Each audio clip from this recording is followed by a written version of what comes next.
Import substitution. For free trading nations, the term conjures up a failed, Marxist-slanted experiment of the mid-20th century. Yet today, the pattern of protective measures and countermeasures taken across the world is unmistakable. Import substitution is back. After the Second World War, many developing countries opted to apply high tariffs and impose non-tariff barriers against foreign imports. The idea was domestic businesses could emerge to provide raw materials and intermediate goods to domestic manufacturers of finished merchandise. Powerful intellects in the mid-20th century advocated import substitution. So, import substitution was all the rage in Brazil from 1939 to 1958, in Korea in the 1950s and 1960s, and for decades in the post-Second World War era in Ghana, Mexico, Pakistan, Tanzania, and Uruguay. In India, import substitution captured the fancy of Nehruvian socialists. The license Raj system was its most memorable tool. But did import substitution help developing countries build backward and forward linkages in their domestic economies, diversify their production and export base, and industrialize? And if so, at what cost?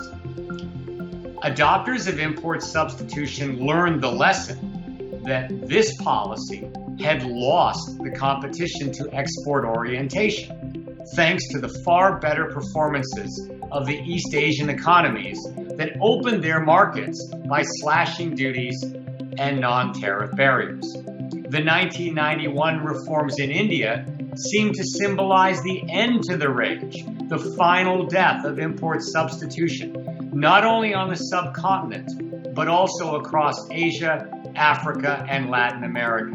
And yet, following the 1997 to 1999 Asian economic crisis, the lesson was revised.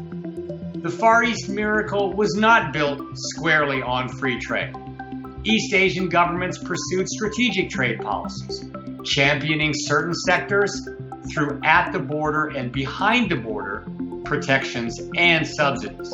And some of their success was attributable not to free trade and not to enhanced total factor productivity, but simply to increased factor endowment sizes.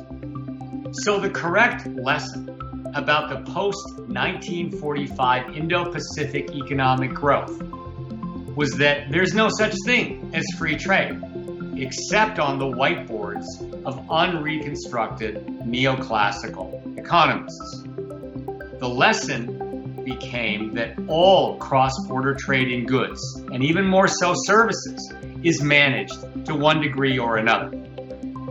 Mindful of this lesson, not blinded by free trade rhetoric, it is now, in the early 21st century, possible to bear witness to today's resurrection of import substitution. The United States, during the Trump administration period, has imposed tariffs and quotas in the name of national security, taken safeguards against import surges, and put up tariffs to combat unfair Chinese trade policies.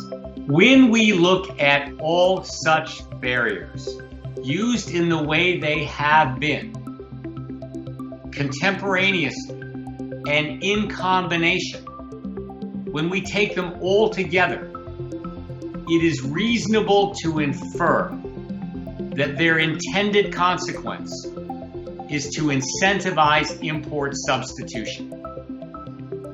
China and India have responded to America's offensive import substitution with their own defensive analogs. So, have the US, China, and India put away the free trade model to which they all profess devotion? They still stare at that model, but they pray for relief from surges in unfairness and for balance and security. So pierce through to their hearts. Inquire whether those hearts have been turned to worship import substitution. And if they have, then ask whether this resurrection will save world trade.